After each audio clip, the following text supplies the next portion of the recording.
तो नोट्स में सीधा पार्थिव को पहले देखेंगे। पार्थिव प्राकृतिक संकट, इसके अंतर्गत पृथ्वी के उन उपक्रमों या प्रक्रमों को सम्मिलित किया जाता है, यानी ऐसी एक्टिविटीज को सम्मिलित करते हैं जिसके द्वारा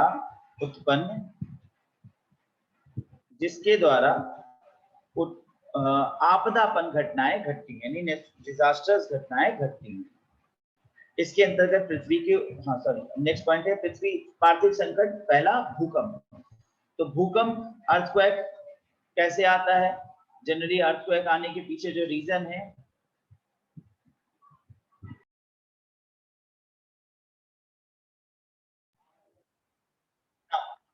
भूकंप आने का क्या कारण है? भूकंप आने का कारण है जो पृथ्वी के अंतर्गत कोई ऐसी एक्टिविटी हो। अब पृथ्वी के अंतर्गत कैसे एक्टिविटी हो सकती है? तो सबसे बड़ा जो कारण भूकंप का माना जाता है वो होता है प्लेट टेक्टोनिक्स। प्लेट टेक्टोनिक्स क्या है? पृथ्वी को ऐसा माना जाता है कि 7 बड़े-बड़े पत्थरों के जुड़ने से ये निर्मित हुआ है। 7 बड़े-बड़े पत्थरों के जुड़ने से। और 7 बड़े-बड़े पत्थर हो सकते, इनके पीछे क्या माना गया है? ये माना गया है कि जब बिग बैंग थ्योरी हुई, बिग बैंग थ्योरी यानी बिग बैंग घटना हुई, यानी सूर्य के विस्फोट के रूप में विघटन हुआ, जिसमें 8-9 टुकड़े सूर्य के और भी हो सकते हैं अंश सौर्यांश अंतरिक्ष में फैल गए, छितरा गए। जैसे कोई बड़ा गोला है, उसको उठा पटके पत्थर का टुकड़ा और फिर उसके कुछ पत्थर छितरा के इधर। ऐसे ही पृथ्वी, मंगल, शुक्र, शनि, ये सारे ग्रह उपग्रह निर्मित हुए।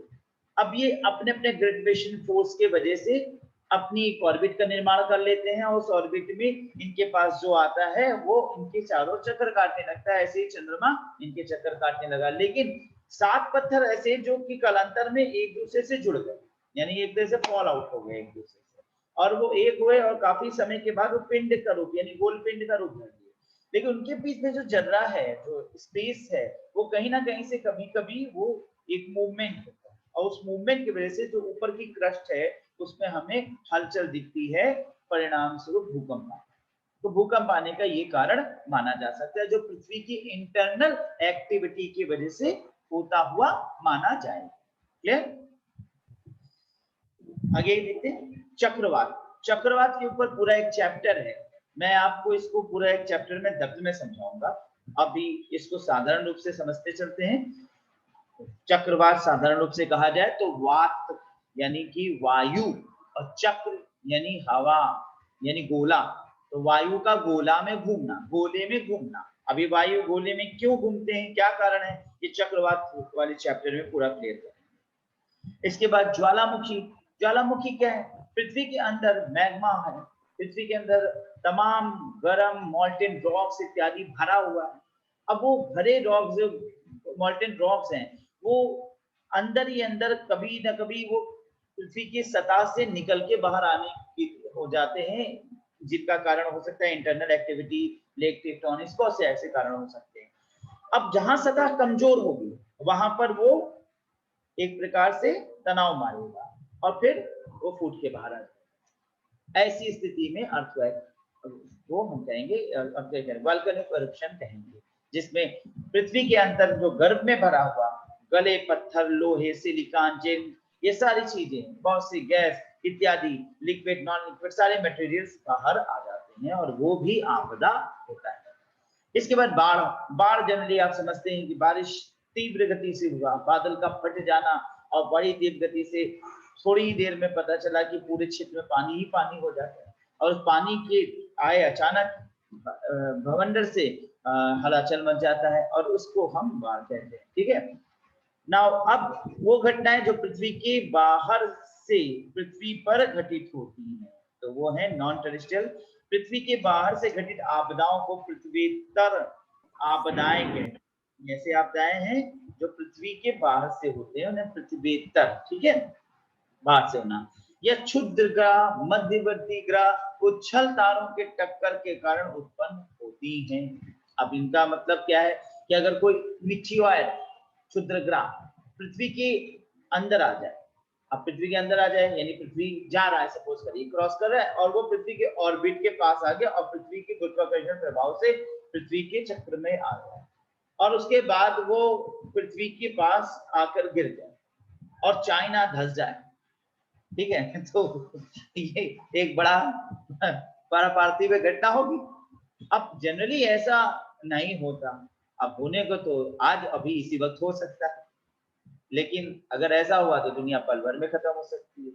अब ये अलग बात है कि दुनिया की औकात क्या है, और जब दुनिया की कोई औकात नहीं है तो अपनी क्या औकात है। लेकिन यहाँ बड़े बड़े औकातफुल लोग हैं, ठीक है ना, जो समझते हैं कि हम बहुत पावरफुल हैं, और यहाँ कुछ भी पावर नहीं है, क्योंकि अगर जरा सा एक मीटियोर आके गिर गया तो कहानी खत्म, पूरी पृथ्वी नष्ट हो जाए। इस तरीके से कोई भी घटना हो सकती है। अब ये सिर्फ मीटियोर से नहीं हो सकता है कि कोई कॉमेट पृथ्वी के पास से गुजर जाए।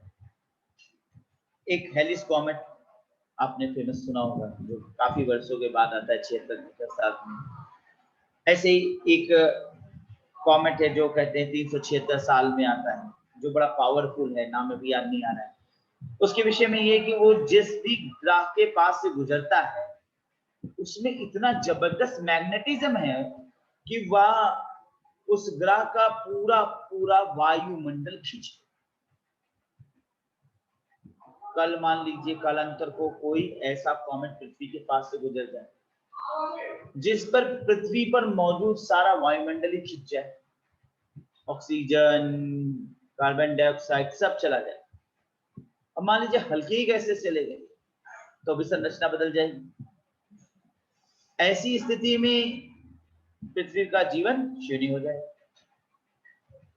अभी वायुमंडल बहुत कुछ है, अगर ओजोन ना होता तो पराबैंगनी किरणें पृथ्वी को जला के नाश कर देती, क्योंकि ओजोन मंडल में ओजोन की मौजूदगी है जो पृथ्वी को जीवन प्रदान कर सकती है। ऐसे ही अगर ऑक्सीजन ना हो तो हम आप कहाँ जी सकते, जरा से ऑक्सीजन की कमी पड़ जाए तुरंत हाहाकार मच जाता है। इस तरीके से बाहर से कोई भी घटना परापार्थिव है जो पृथ्वी पर आपदा ला सकती है। अब जरा सा चंद्रमा का पृथ्वी पर गुरुत्वाकर्षणीय प्रभाव से समुद्र में टाइड्स आते हैं, ये तो आपको पता होगा। पूर्णमासी फुल मून डे पे समुद्र में ऊंची ऊंची लहरें उठती, यहाँ तक कि मछुआरों को रोक दिया जाता है कि भाई आप नहीं जाएंगे, कोस्टल रीजन पे आवागमन अवरुद्ध कर दिया जाता है। आज पूर्णमासी की रात में कोई नहीं कोस्टल रीजन पे जाएगा। इस तरीके की बड़ी बड़ी लहर उठ रही है। वो लहर कैसे उत्पन्न हो रही है? चंद्रमा के गुरुत्वाकर्षण प्रभाव वश पृथ्वी का पानी खींचना।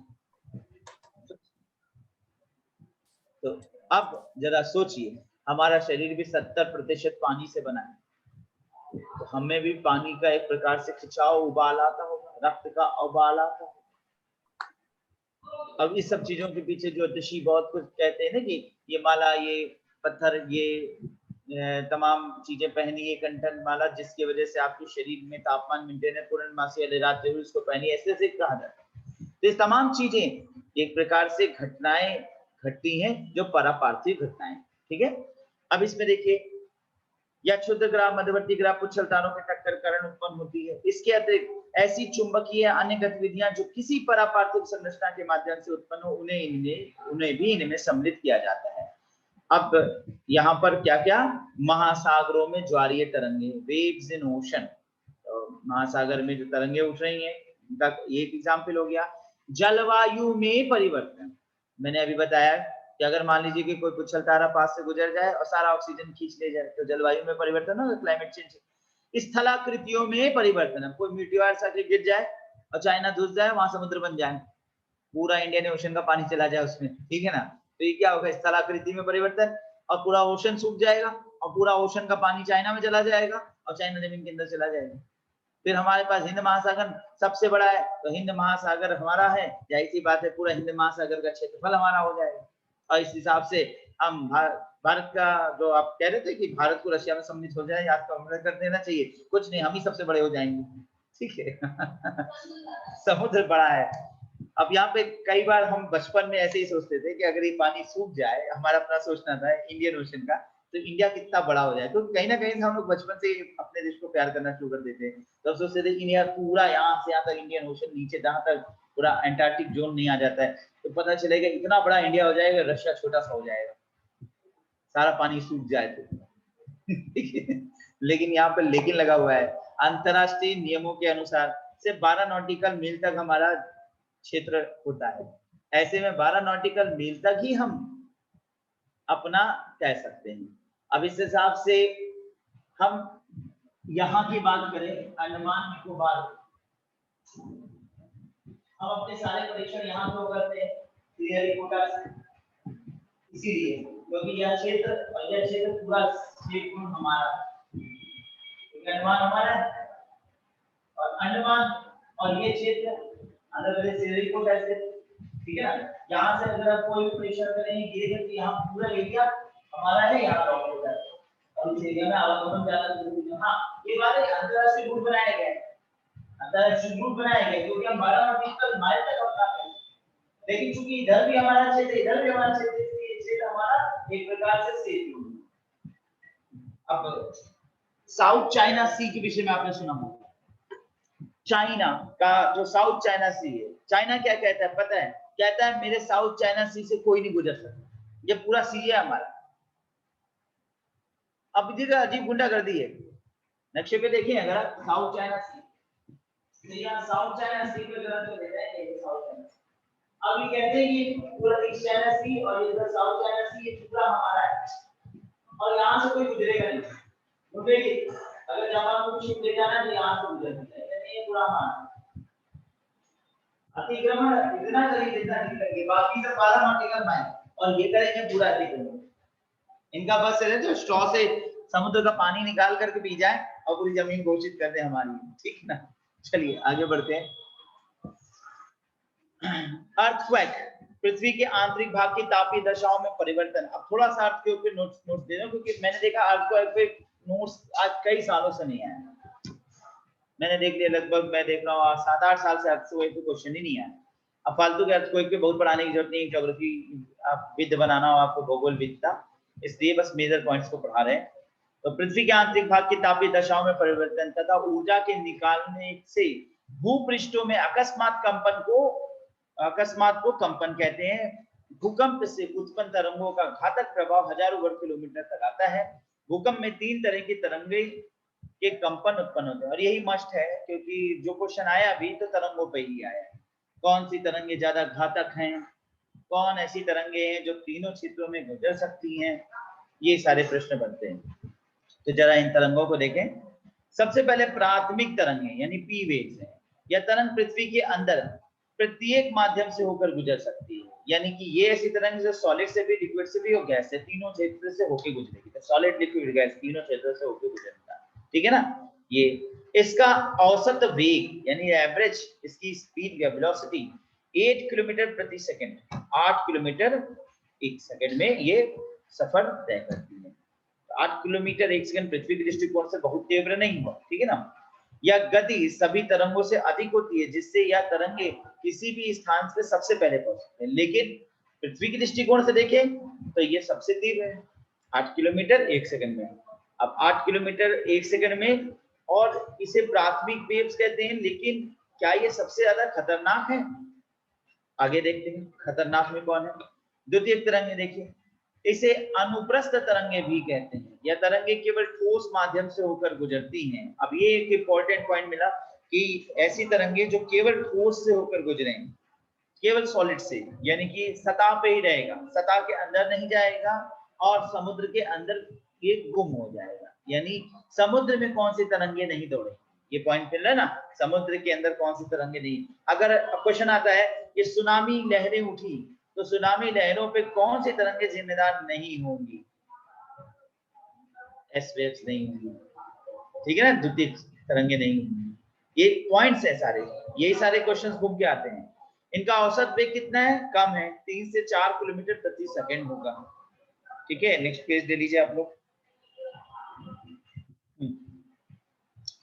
लो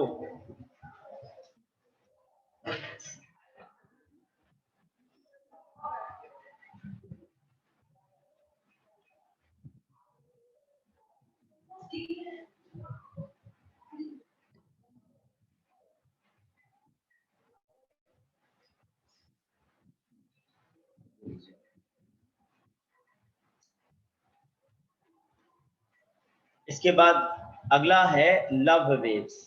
अभी नाम से लव है और लब आपको पता ही बड़ा खतरनाक होता है, तो खतरनाक है लब वेव्स, ठीक है। तो यहाँ पे है, इसे धरातलीय लंबी तरंगों के नाम से भी बुलाया जाता है, तो इन्हें हम लैंड वेव, लॉन्ग वेव्स भी कहते हैं। इनका नाम लब वेव्स क्यों पड़ा? क्योंकि इन तरंगों की खोज एच.डी. लब द्वारा किया गया, एच.डी. लब द्वारा, इसलिए इन्हें लब वेव्स कहा जाता है। इन्हें अन्य नाम एल वेव्स के नाम से भी जाना जाता है, तो इन्हें long waves, land waves, L waves, ठीक है, तीन तीन नाम से जानते हैं। ये तरंगे मुख्यतः धरातल तक ही सीमित रहती हैं, मुख्यतः कहा जा रहा है, लेकिन ये ठोस, तरल और गैस तीनों माध्यम से होकर गुजरती है, तो ये भी तीनों माध्यम से गुजर सकती है।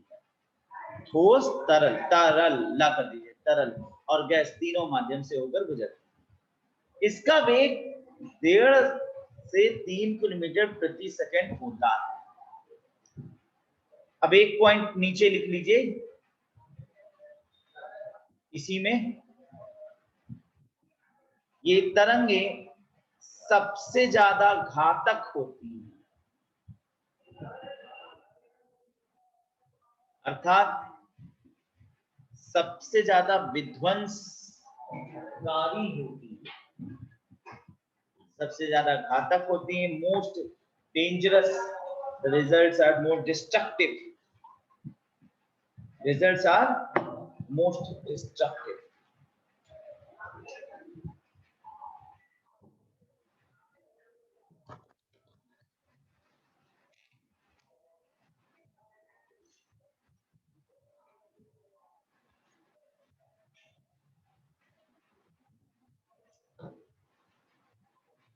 अब क्यों ये ज्यादा खतरनाक, जबकि इनकी वेग आप देख रहे हैं 1.5 किलोमीटर, इसका कारण बता सकते हैं?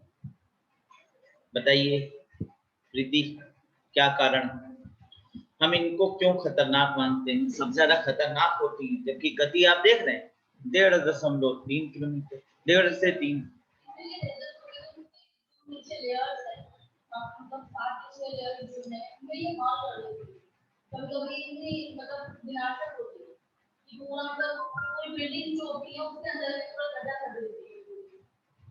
क्यों पूछा जा रहा है, क्यों, वाई?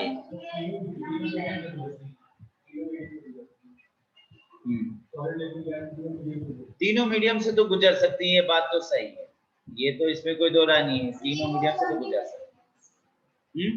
क्या क्वेश्चन? लंबी होती है, लंबी लंबी छोड़ती है अच्छा, लंबी होती है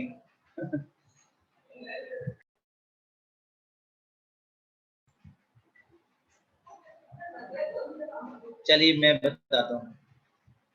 देखिए, इससे पहले हमने पढ़ा पी वेव्स, गति सबसे तेज गति 8 किलोमीटर की रफ्तार, राइट, 8 किलोमीटर। सपोज करिए ये है भूमि, ठीक है, अब इस डेमोन्स्ट्रेशन को देखो, ये है भूमि, राइट।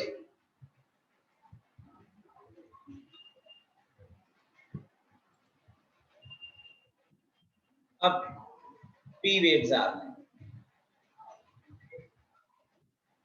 जो इस पे था वो गिरेंगे। मैंने इस पर एक चाबी रखा हुआ,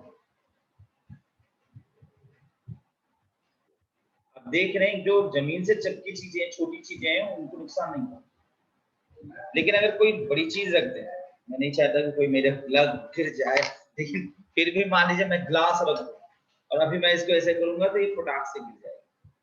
पॉइंट को समझ गए ना?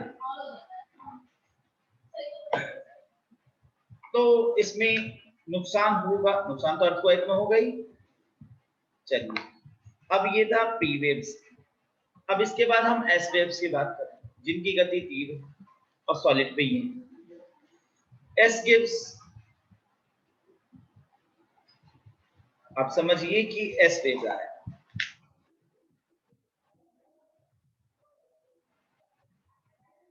गति 8 नहीं थी कि बहुत झटके सोचो, और गति बहुत जरूरी भी नहीं थी कि पता ही ना चले, छोटी चीजों को तो नुकसान नहीं। अब ना ग्लास को रखिए, अब देखिएगा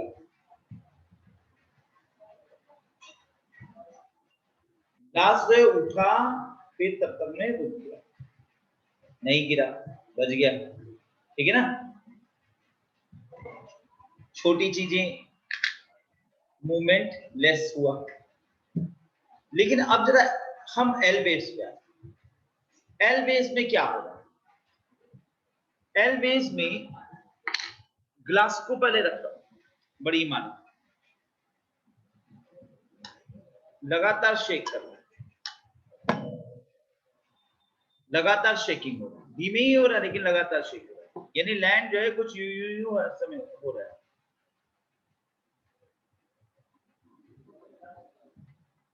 पुरानी छोटी इमारतें हर समय शेक पाएंगी तो गिर जाएगी, कंटिन्यूअसली शेकिंग होता है।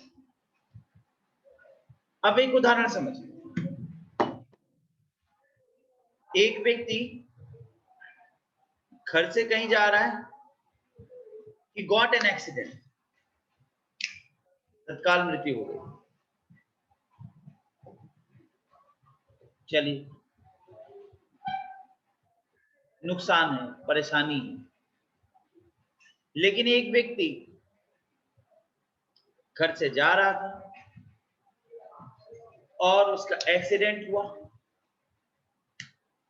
लोग उसको हॉस्पिटल ले गए, घर वालों पर सूचना पहुंची, घर वाले आए, सब काम छोड़ के घर वाले दौड़े,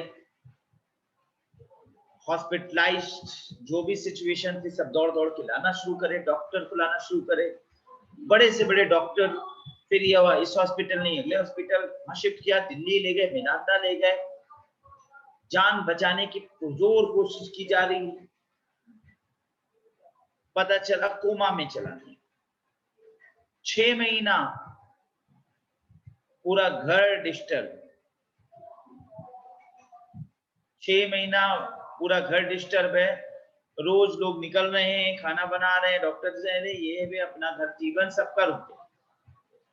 एक व्यक्ति तुरंत मर गया था, 13 दिन का कष्ट, 13 दिन हमारे रीति रिवाजों के अनुसार, 14वें दिन लोग LIC के ऑफिस में खड़े थे, नॉमिनी बन कर हम नॉमिनी थे, पहला व्यक्ति था, एक्सपायर हो गया, हम बैंक अकाउंट्स में 1 महीने में निकाल लगे, बस ज्यादा 1 महीने की प्रॉब्लम।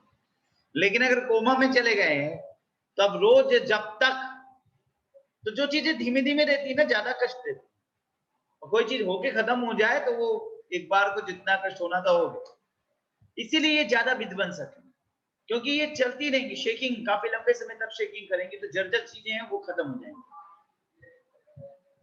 ज्यादा विनाश, तो ज्यादा विनाशकारी घातक होते हैं लॉन्ग वेव्स। क्लियर हुआ, समझ में आया? ओके, चलिए आगे बढ़ते हैं।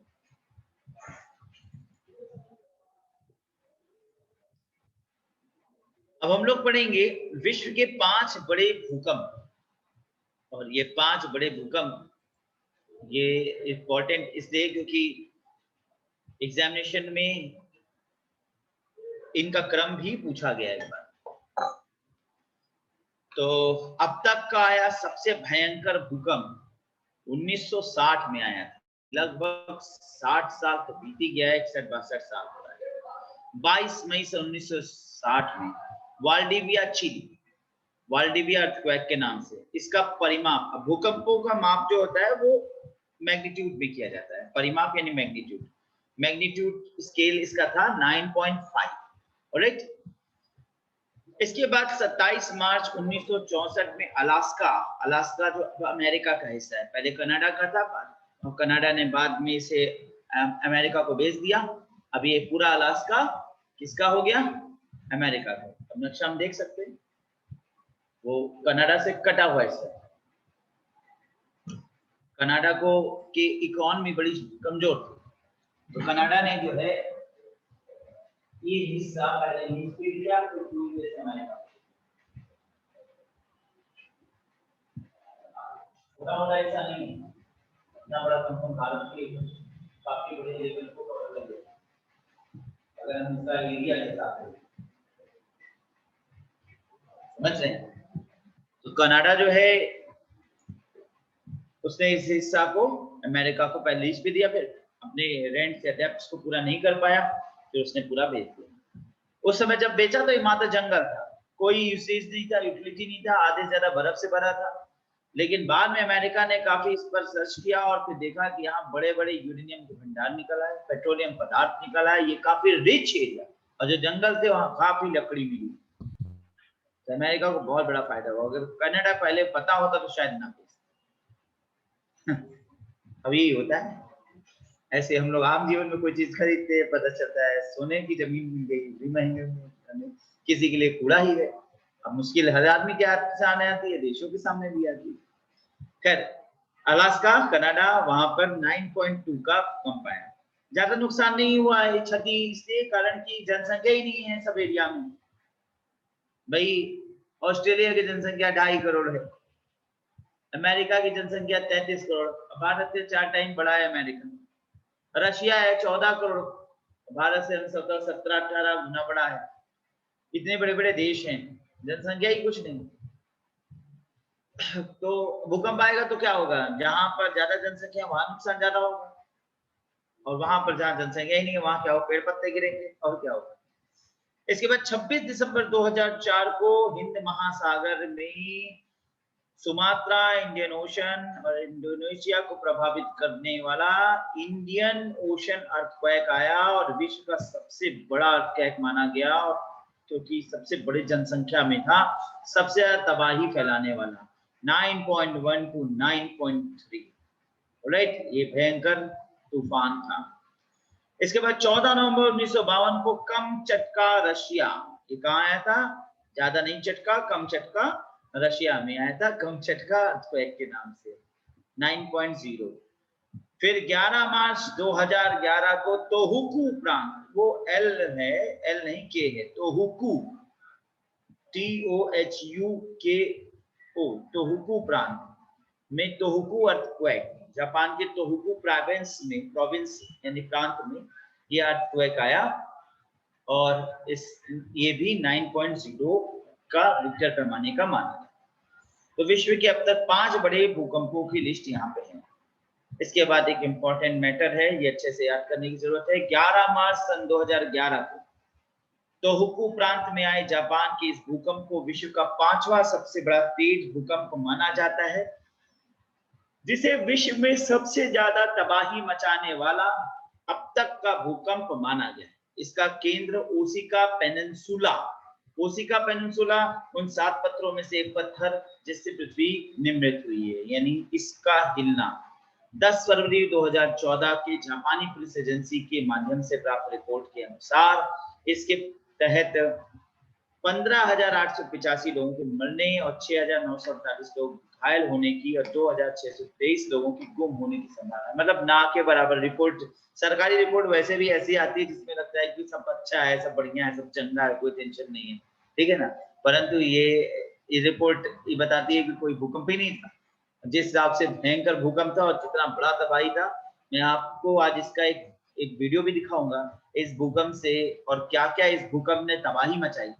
जितनी घटना लिख रहे हैं ना, जितनी संख्या, आप जब वीडियो में देखेंगे ना, और वीडियो में जो सही डाटा देखेंगे, आपको पता चलेगा कि ये जो क्या लिखते हैं और क्या होता है। मतलब हजारों में लिखेंगे और लाखों में तादाद होती है। बस केवल ये है कि वो अपने आप को सेव करने, अपनी रेपुटेशन बचाने के लिए करते हैं। तो अब हम लोग जो है अगले टॉपिक इसी से रिलेटेड है, क्योंकि जब ये भूकंप आया तोहोकु प्रांत में, तो तोहोकु प्रांत में ही एक Fukushima Daiichi nuclear power plant हुआ करता था। Fukushima Daiichi nuclear power plant, वो पावर प्लांट जिसमें यूरेनियम लगाया गया था। मैंने आपको पढ़ाया, रिएक्टर पढ़ाया था यूरेनियम। तो यूरेनियम में जो रिएक्टर लगाया जाता है, तो रिएक्टर में क्या करते हैं, यूरेनियम को गलाते हैं, और यूरेनियम गलता है और उसके जो न्यूट्रॉन्स निकलते हैं उनके लिए वहां पर लेड और क्रोमियम की रॉड लगाई जाती है, जिससे वो न्यूट्रॉन उसको एब्जॉर्ब कर ले। ग्रेफाइट की भी रॉड लगाते हैं जिससे वो एब्जॉर्ब कर ले। लेकिन लेकिन हुआ यूं कि पावर प्लांट भूकंप से ध्वस्त हो गया और गला यूरेनियम, अब यूरेनियम गल चुका था, रेडिएट होना शुरू हो गया। और अगर वो ऐसे ही रेडिएट होता रहा तो वो बॉम्ब बन सकता है। लेकिन उसके रेडिएशन को बचाने का पूरा प्रयास किया गया। रेडिएशन बचाने के लिए कूलेंट लाए गए और पानी के माध्यम से उसको ठंडा करने की कोशिश। आप विश्वास 2011 और 2021 10 साल हो गए, अभी तक कूलेंट ठंडे नहीं होता और पानी बदला जा रहा है हर वक्त। कंटेनर में पानी भरा जा रहा है बदल बदल के। यूरेनियम, गला यूरेनियम अभी तक ठंडा नहीं होता। और पानी क्यों बदला जा रहा है? क्योंकि रेडिएटेड वाटर, हजारों लाखों कंटेनर भर भर के पानी रखा जा रहा है।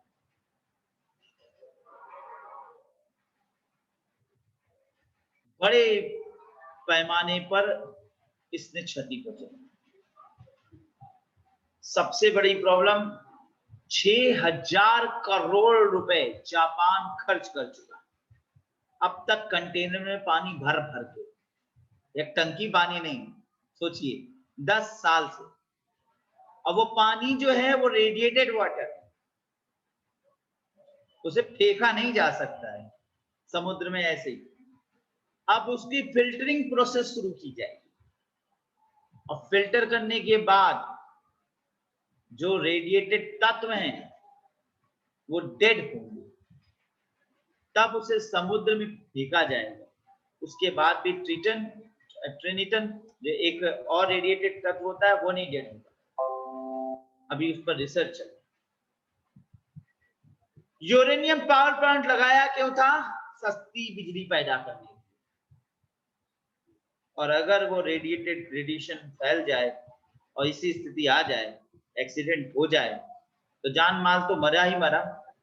और रेडिएशन रोकने के लिए जितनी जिद्दोजहद करनी पड़ रही, आज 10 साल बीत गया, वो क्षेत्र घोस्ट एरिया बना है। घोस्ट एरिया यानी वहां पर कोई जा नहीं सकता, रेडिएशन फैला हुआ।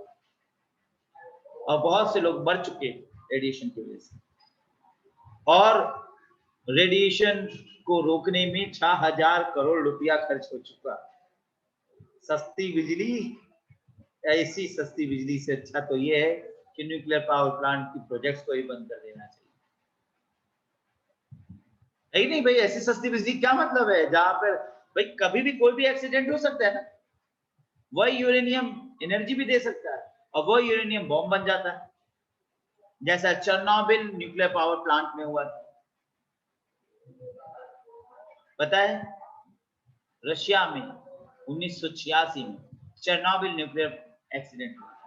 क्यों लिखने में लगे हो? परेशान मत हो, सब नोट्स में है, मौजूद है। हम सब पढ़ के नोट्स में लिख कर तैयार करके रखते हैं जो बोलना है, ठीक है ना। अभी आपको आगे पीछे सब मिलेगा, चेरनोबिल का आगे मैटर मिलेगा। तो मैं आपको जो है पहले इस वीडियो को सोच रहा हूँ दिखा दूं, या पहले थोड़ा सा मैटर पढ़ दो। Fukushima Daiichi nuclear power plant, खैर वीडियो ही दिखाता हूँ, मैटर क्या पढ़ना, वीडियो। तो आप लोग अपने अपने मोबाइल पे हो जाइए, मैं आपको एक वीडियो अटैच कर रहा हूँ।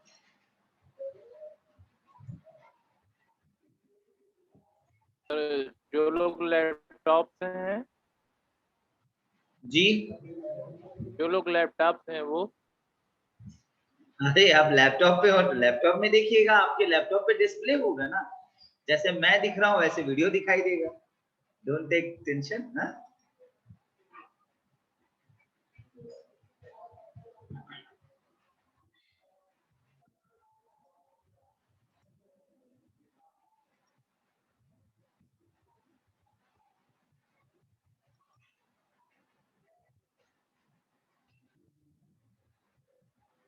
साल पुराना एक नेचुरल डिजास्टर जो हुआ था उसके आज तक के जो इम्प्लीकेशंस है उसके बारे में डिस्कस करेंगे।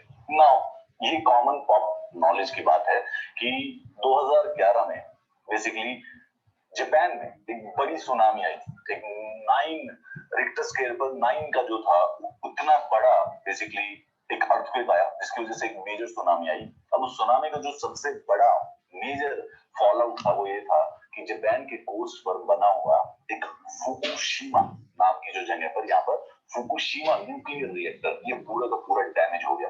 पानी इसके अंदर घुस गया, जो इसके क्रिटिकल स्ट्रक्चर थे, क्रिटिकल कंपोनेंट्स थे जो कंट्रोल करते थे इसको, वो पूरे के पूरे डिस्ट्रॉय हो गए, उनमें पानी भर गया, दे फेल हो गए। और जो यूरेनियम की जो रॉड्स इस न्यूक्लियर रिएक्टर में लगी हुई थी, they started falling out, they started melting. और उस न्यूक्लियर फॉलआउट को पिछले 10 साल से कंटेन करने की कोशिश की जा रही है। Now the question has come कि वो जो कंटेन किया जा रहा था वो किया जाता है पानी के द्वारा, ठीक है। ये जो न्यूक्लियर फ्यूल मेल्ट होने लग रहा है, इसको कोल्ड रखने का एक तरीका है कि उसको पानी के अंदर डुबा के रखो, and after that water get contaminated, उस पानी को कहीं और स्टोर कर दो। पिछले 10 सालों से ये प्रोसेस चल रहा है, एंड दैट वाटर जो कंटेमिनेटेड है वो बहुत सारा इकट्ठा हो गया है। Now the Fukushima, Japan is actually planning to release the same water into the ocean. पूरा डिस्कस करते हैं। न्यूक्लियर डिजास्टर, ये हम जानते होंगे, this is the sign nuclear disaster के बाद, जो कि फुकुशिमा डाइची न्यूक्लियर प्लांट पर हुआ था मार्च 2011 में, जापान के बिल्कुल कोस्ट पर है, एग्जैक्टली 10 साल पहले की बात है। मैग्नीट्यूड ऑफ 9.0 अर्थक्वेक स्ट्रक, एक सुनामी आई, सारे के सारे क्रिटिकल कंट्रोल इक्विपमेंट हुए और एक मेल्टडाउन। मेल्टडाउन मतलब कि जो न्यूक्लियर फ्यूल होता है, अंदर जो यूरेनियम की रॉड्स होती हैं, वो लिटरली इतनी गर्म हो गई कि वो मेल्ट डाउन होने लगी। For nearly a decade, the plant workers have cooled the wreckage with water. ये जितना भी रैकेज था, इसको पानी के द्वारा कूल किया जाता है। एक 10 साल हो चुके हैं सेम काम को करते करते। अब जो ये कंपनी जो ये काम करती है, टोक्यो इलेक्ट्रिकल पावर कंपनी यानी कि TEPCO, is facing a new problem कि जितना रेडियो वाटर इकट्ठा हो गया है उसका क्या किया जाए। जापान का प्लान है कि इस सारे के सारे पानी को समुद्र में रिलीज कर दिया जाए, which is more than a million ton of radioactive water from the destroyed Fukushima nuclear station. इसको कम से कम 2 साल के बाद स्टार्ट करने लगेंगे। एंड थिंक अबाउट इट कि कितना बड़ा प्रोजेक्ट है कि जितना पानी इकट्ठा हुआ है उसको समुद्र में ट्रीट कर, ऐसा नहीं है कि उसको रेडियोएक्टिव रहने देंगे, there will be treatment to it, will discuss it. Treatment करके उसको 2 साल के बाद स्टार्ट होगा, and it will take more than a decade उस पूरे के पूरे पानी को समुद्र में फैलाने के लिए। पूरे प्रोसेस को समझते हैं। आप ये बात जनरल जानते हैं, साइंस का सबसे बेसिक है, हम 9th क्लास के फिजिक्स केमिस्ट्री की किताब में ये पढ़ लेते हैं। हमारा जो न्यूक्लियर रिएक्टर बनता है उसका बेसिक तरीका क्या होता है, ठीक है। हर एक रिएक्टर के अंदर बड़े सारे से यूरेनियम पैलेट्स या यूरेनियम रॉड्स लगी होती है। We understand that uranium is naturally radioactive and undergoes a process called fission. इसके एटम ऑटोमेटिकली डिके हो जाते हैं और स्प्लिट होते हैं at a predictable rate. Predict कर सकते हैं इस चीज को, एमिटिंग न्यूट्रॉन्स एंड हीट। अगर इस चीज को अनकंट्रोल कर दिया जाए, ठीक है, उसको अनकंट्रोल कर दिया जाए, इस फिशन को, इस प्रोसेस को, जिसमें न्यूट्रॉन ब्रेकआउट, इसमें जो एटम्स जो है ब्रेकआउट करते हैं और हीट रिलीज करते हैं, तो एटम बॉम्ब बन जाता है, राइट। अनकंट्रोल हो गया तो एक साथ अनलिमिटेड अनकंट्रोल तरीके से एनर्जी रिलीज कर देगा। जब ये चीज कंट्रोल्ड होती है, इस चीज को कंट्रोल करने के तरीके हमने न्यूक्लियर रिएक्टर में लगा रखे हैं। हम यूरेनियम को लेते हैं और उसका जो फिशन का प्रोसेस है उसको कंट्रोल करते रहते हैं। उस कंट्रोल की वजह से जो ये हीट है ये हमारे कंट्रोल में रहती है। इसी हीट से हम बेसिकली पानी को बॉईल करते हैं, जिससे स्टीम टरबाइंस चलती हैं और जिससे इलेक्ट्रिसिटी जनरेट हो जाती है, और बहुत ही क्लीन तरीके से। बस इसमें ये खतरा रहता है कि ये रेडियो एक्टिव मटेरियल इसको हैंडल करने के में अगर कोई नेचुरल डिजास्टर की वजह से, जैसे कि हमने पहले कहीं देखा होगा चेरनोबिल में एक बार एक डिजास्टर ह्यूमन एरर की वजह से कंप्लीटली बड़ा मेजर डिजास्टर हुआ था, one of the biggest human made disaster. उसी प्रकार से फुकुशिमा में एक नेचुरल डिजास्टर की वजह से प्रॉब्लम हो गई। Nuclear reactors control fission rates by surrounding the fuel rods with control rods that absorb extra neutron. ठीक है, तो ये जो फिजन होने लग रहा है, इसमें जितने न्यूट्रॉन्स निकलते हैं एक बार एटम को स्प्लिट होने से, अगर इसको जाने दो तो ये अनलिमिटेड हो जाएंगे ऑटोमेटिक। एक एग्जांपल देखिए, एक एटम है, ये ब्रेकआउट हुआ, इसने 3 न्यूट्रॉन्स निकाले, ये और 3 एटम्स को करेगा, फिर उसने 3 और न्यूट्रॉन्स निकाले, ये 9 को कर देगा। विद इन 1 मिनट ये कम से कम मिलियंस में पहुंच जाएंगे। एग्जैक्टली जय हो वाला है, सलमान खान की कुत्ते, एक आदमी 3 आदमियों की हेल्प करेगा, वो 3 आदमी अगले 3 आदमियों की हेल्प करेगा, वो 3 आदमी अगले 3 आदमियों की हेल्प करेगा। लेकिन वो ये बताना भूल गए कि ऐसे तो 27 दिन के अंदर अंदर पूरा का पूरा भारत कंप्लीट हो जाएगा, ऐसे 3 वाली बात पे फिर उसके बाद किसकी हेल्प करेंगे। well nevertheless this is what the fission reaction है कि वो 3 into 3 into 3 into 3 into 9 9 into फिर 81 हो जाता है, फिर 81 से 787 चला जाता है। इस प्रकार से वो रिलीज और होता रहता है। इस चीज को कंट्रोल करना होता है कि न्यूट्रॉन निकले एक, फिर आगे से एक और स्प्लिट हो, फिर एक और निकले, और इससे एनर्जी जो निकली उसको पानी गर्म कर लिया, स्टीम टरबाइन चल गए। अर्थक्वेक आया, प्लांट रिएक्टर्स विथस्टूड द डैमेज, परंतु पानी इट लॉस्ट द पावर, जो थे क्रिटिकल ऑपरेटिंग इक्विपमेंट थे वो फ्लड हो गए, कूलिंग सिस्टम्स थे वो वर्क करना बंद हो गए, triggering meltdown, a literal meltdown, जो रॉड थी वो एक्चुअली में पिघलने लग गई। Workers eventually contained the meltdown but they have been doing it from last 10 years. उस पूरी साइट को पानी से भरकर रखते हैं और जब रेडियो एक्टिव हो जाता है तो उस पानी को निकाल के भाई बाहर स्टोर कर देते हैं। रिएक्टर्स जब डैमेज हुए थे, automatic shutdown and the safeguard systems जो थे वो फेल हो गए, so did the cooling system. Usually reactor में बने होते हैं, कोई इमरजेंसी हो तो ऑटोमेटिकली शटडाउन हो जाए और सेफगार्ड हो जाए, और ऑटोमेटिकली जो रिएक्टर के अंदर की जो यूरेनियम रॉड्स हैं उनको पुल आउट कर लिया जाता है। परंतु अगेन ऐसे मेजर डिजास्टर था, नेचुरल डिजास्टर था, उसकी वजह से वो सारे के सारे जो थे वो चीजें फेल हो गई, hence उनको बाहर नहीं निकाल पाए। Fission sped up until the fuel's temperature was hot enough to liquefy and rod begins to literally melt down. Workers ने पानी भर के उसको एक्सपोज फ्यूल को थोड़ा कंट्रोल में किया, leaving highly radioactive water pooling in the buildings and seeping into the groundwater। 2011 से सेम प्रोसेस चल रहा है, फ्यूल अभी भी गर्म है, उसको ठंडा करने के लिए किया जा रहा है। अब यहाँ पर आप जो फिगर देख रहे हैं वो जो रेडियो एक्टिव वाटर है वो इन सबके सब टैंकों में भर के रखती है। Company has been using system to pumps and piping to inject water into damaged reactor vessels to keep the uranium fuel rods cool. The water is contaminated as it comes in contact with the fuel before leaking into damaged basements and the tunnels where it mixes with the groundwater that flows through the site from hills above. The combination results in the excess contaminated water that is pumped out and treated before being stored in the huge tanks surrounding the site. Usually वो जो contaminated water है थोड़ा बहुत तो ground water में भी कर रहा है कई जगहों पर, परंतु वो कोशिश किया जाता है कि उस पानी को जैसे वो एक लेवल से ज्यादा कंटेमिनेटेड हो जाए तो उसको जाके इन बड़े-बड़े स्टोर हाउसेज में स्टोर कर लिया जाता है। अभी 1.3 मिलियन टन यानी 13 लाख टन पानी बेसिकली इन बॉक्सेस में स्टोरेज टैंक्स में भर कर रखा हुआ है। इस पानी को समुद्र में रिलीज करना है जापान को इस समय। टेपको का प्लान कि पूरे के पूरे पानी को जो जितना भी कंटेमिनेटेड वाटर है इसको फिल्टर किया जाए और इसके अंदर से जितने भी रेडियो एक्टिव आइसोटोप्स हैं उनको निकाल दिया जाए। ऑब्वियसली सिर्फ एक आइसोटोप रह जाएगा, tritium, which is a radioactive isotope of hydrogen, hard to separate from water. ठीक है, एक रेडियो एक्टिव आइसोटोप है ट्रिटियम, हाइड्रोजन का, हाइड्रोजन के दो आइसोटोप है, एक हाइड्रोजन डाइट्रियम और ट्रिटियम। ट्रिटियम को सेपरेट करना बहुत मुश्किल होता है, लेकिन ट्रिटियम को सेपरेट नहीं करने के बावजूद भी उसके साथ ही साथ उसके बाद पानी को डाइल्यूट करके पानी के समुद्र के अंदर फेंका जाएगा। That is the plan. TEPCO will then dilute the water until tritium levels fall below the regulatory limits before pumping it directly into the ocean from the coastal site. Water containing tritium is routinely released from nuclear plants around the world, and releasing the Fukushima water to ocean is supported by the regulatory authorities. Regularly होता है ये, इनका अपना खुद का plan है कि कब से जेट डैमेज नहीं होगा, and then they will do it. Tritium is considered to be relatively harmless. ऐसा माना जाता है because it does not emit enough energy to penetrate human skin. हाँ, अगर इसको डायरेक्टली इंजेक्ट कर लो तो कैंसर हो सकता है। This might be a UPSC question, okay? कि ट्रिटियम वैसे हार्मफुल नहीं होता है, तो ये मत सोचना कि हाइड्रोजन का जो आइसोटोप है, रेडियो एक्टिव आइसोटोप जो होता है ट्रिटियम, वैसे डायरेक्टली इतनी एनर्जी नहीं क्रिएट करता है जिससे ह्यूमंस को डायरेक्टली नुकसान पहुंचे। जैसे कि अगर यूरेनियम को हाथ में ले लेंगे तो यूरेनियम के जो आइसोटॉप्स हैं, uranium itself it releases so much energy, इतनी गामा रेज करता है कि वो हमारे सेल्स को ही नुकसान पहुंचा सकता है, हार्मफुल होता है। वेयर जो आइसोटॉप हाइड्रोजन का है ट्रिटियम, इतनी एनर्जी नहीं है कि वो ह्यूमन स्किन को पेनिट्रेट कर दे। However when tritium is injected, अगर बॉडी के अंदर चला जाए तो basically cancer, it is a carcinogen, basically it can create cancer inside the human body. ये वाली बात है, ये तरीका है। This is the problem right now in front of the Fukushima.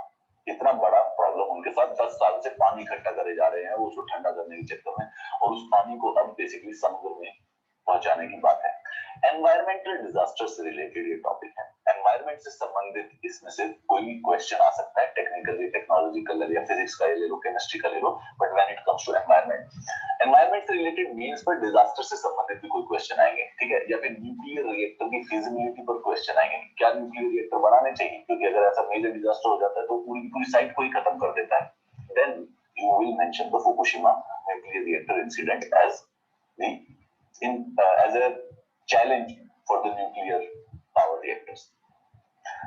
The first water release is not expected for the 2 years. 2 साल तक ये पानी रिलीज नहीं होगा। TEPCO will use to begin filtering the water, infrastructure बनाएंगे, regulatory approval होंगे. Until then, the build-up of the contaminated water will continue with the annual cost of the water storage estimated at about 100 billion yen, $912 million. यानी कि 6 से 7 हजार करोड़ रुपए के हिसाब से अप्रोक्सीमेटली लगा दीजिए उनकी एनुअल कॉस्ट आ रही है उस कंटेमिनेटेड वाटर को स्टोर करने की। कंटेमिनेटेड वाटर ऐसा नहीं है कि नॉर्मल पंप से लिया और किसी ने पंप लगा कहीं पर मार दिया, उसको टच करना भी बेसिकली किसी भी जो वर्कर्स है उनके लिए भी हार्मफुल हो सकता है। So it takes a lot of security and बस ये है कि खर्चा बहुत हो रहा है जापान का और उस खर्चे से बचने के लिए उसको समुद्र में डालने की कोशिश की जा रही है। Water disposal will take decades to complete with a rolling filtering and dilution process alongside the plant decommissioning of the plant. तो ऐसा नहीं है कि एक दिन में हो जाएगा कि अचानक से खोल लीजिए सारे के सारे नल और सारा पानी बह गया। It will take more than decades और धीरे-धीरे खर्चा कम होगा। This is the plan. In case you need the PDF of this class you can always find it at the Telegram channel of Amit Tilore. और उसके साथ साथ हम इस टेलीग्राम चैनल पर रेगुलरली वॉइस चैट्स भी करते हैं, where you can directly talk to me, one on one बात कर सकते हैं। इवनिंग में कभी-कभी अल्टरनेट डेज पर हम वॉइस चैट करते हैं। तो if in case you want to get in touch with me definitely come on वो का क्या नाम है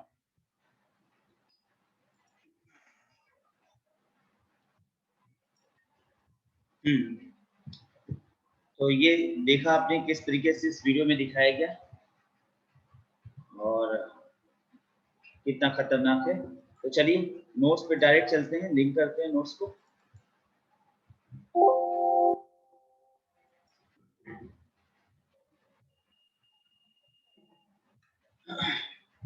हाँ नोट्स आप लोग ले लो।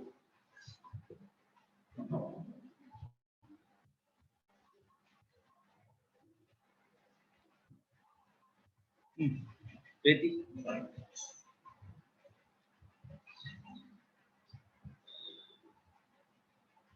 अब यहाँ पे देखिए फुकुशिमा में जो हुआ 11 मार्च 2011, तो सबसे पहले इसमें डेट्स एंड इवेंट्स को ध्यान देने की जरूरत है। डेट्स 11 मार्च 2011 को जापान के Fukushima Daiichi nuclear power plant में तोहोकू प्रांत में स्थित है। भारी भूकंप आने से उपजी सुनामी लहरों से विश्व का अब तक का सर्वाधिक बड़ा परमाणु रिसाव घटना है। अब ये पता है विश्व का अब तक का सबसे बड़ा रिसाव घटना है, लेकिन न्यूक्लियर एक्सीडेंट एक और हुआ है 1986 के चेरनोबिल न्यूक्लियर एक्सीडेंट के रूप में। चेरनोबिल रशिया में एक स्थान है और ये बहुत ही ड्रेडली घटना, मतलब ये इसका वीडियो देखकर तो मन ऐसा लगा कि क्या है। हाँ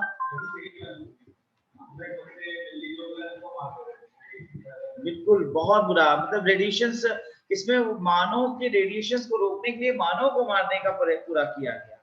ये समझिए रशिया सरकार ने उस समय इसको पहले काफी समय तक गुप्त रखा, क्योंकि उस समय ऐसा था कि मीडिया बहुत तेज तो नहीं थी।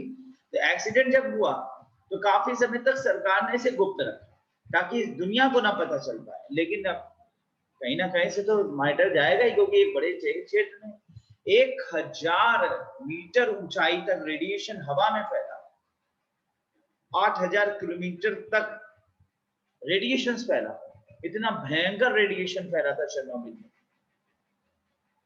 हजारों लोग मारे गए ऑन द स्पॉट। लेकिन अब कहानी ना 85 लोग मरे, 30 लोग मरे। अब 30 लोग मरे, कैसे 30 लोग मरे, क्या वहां कोई था? पूरा चेरनोबिल वो जो क्षेत्र है वो पूरा घोस्ट सिटी आज भी घोषित है, बैरन, क्योंकि अगले 1000 साल तक वो वापस वैसी स्थिति में नहीं होगा। 1000 साल तक वहां रेडिएशन रहेगा। जो सबसे खतरनाक रेडिएशन लेवल है वो आधे टाइम में यानी कि 30 साल में एंड होगा, लेकिन उसकी पूरी स्थिति एंड होगी 1000 साल तक। अब 1000 साल तक वो जगह बैरन हो गया, मतलब वहां कोई प्रवेश ना करे। वहां से अगर कोई व्यक्ति आता था तो सत्य है कि उसे मार दिया जाए क्योंकि उसके रेडिएशन। अच्छा, जो लोग वहां थे रेडिएशन से प्रभावित हैं, उनका जीवन कई पुस्तों तक नरक हो गया है, क्योंकि आज भी उनके जो बच्चे पैदा हो रहे हैं वो मानसिक साइकोलॉजिकल बहुत डिसऑर्डर के साथ। आप सोचिए कि हम तो कहते हैं ये एकदम नसकुठा है ये जो यूरेनियम है, क्या इसकी एनर्जी अगर इस पे पावर प्लांट बनाते हैं, किसने विवेक दिया पावर प्लांट बनाने? क्योंकि आप किसी चीज का ड्रॉबैक भी देखिए, आगा से पीछा देख के हर काम किया जाता है। अगर ये एक्सीडेंट हो गया तो फिर वो 1000 साल तक बैरन एरिया हो जाएगा। बैरन एरिया यानी कि वो क्षेत्र में प्रवेश वर्जित। सरकार ने वहां के लोगों को मरवाया, एंड किया, ताकि उससे रेडिएशन दुनिया में ना फैले। और मजबूरी है, वो जेल एरिया हो गया बिल्कुल, और वहां बैरन यानी लोग नहीं रहते। अभी स्थिति क्या है? ये चेरनोबिल न्यूक्लियर एक्सीडेंट सबसे खतरनाक एक्सीडेंट। मैं इसका भी एक छोटा सा वीडियो है आपको शेयर कर रहा हूँ, देखिए इस वीडियो को।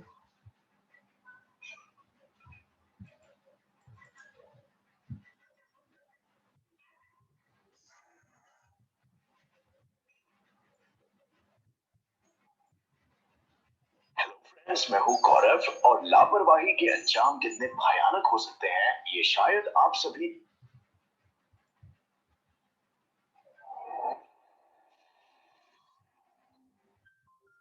क्या आप सबसे बड़े और भयानक परमाणु हादसे के बारे में जानते हैं, जिसने पूरी दुनिया में सनसनी फैला दी थी?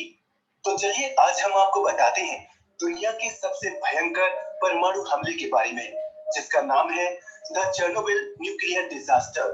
हाय दोस्तों, मैं हूँ शिवराम सिंह और आप देख रहे हैं रिसर्च टीवी। बड़ा परमाणु हादसा हुआ। दरअसल चेरनोबिल एक जगह का नाम है जहां न्यूक्लियर पावर प्लांट स्थापित किया गया था। ये बात है 1970 से 1980 के बीच की, जब यूएसएसआर सोवियत यूनियन अपनी ग्रोथ रेट बढ़ाने की कोशिश में लगा था। बता दें तब यूक्रेन सोवियत संघ का हिस्सा हुआ करता था, लेकिन कुछ इलाकों की ग्रोथ बाकी के मुकाबले कम थी, जिसके चलते वहां के पॉलिसी मेकर्स ने प्लान किया कि वो एक नया शहर बसाएंगे। इस नए शहर में तमाम सुविधाएं तैयार करने का काम जोरों से चल रहा था, ताकि वहां इकोनॉमिक एक्टिविटी की जा सके, जो देश के विकास में मददगार साबित होगी। इस नए शहर का नाम था प्रिपियट। ये एक बहुत बड़ी मॉडर्न सिटी बनने वाला था। इसके लिए वहां इलेक्ट्रिसिटी की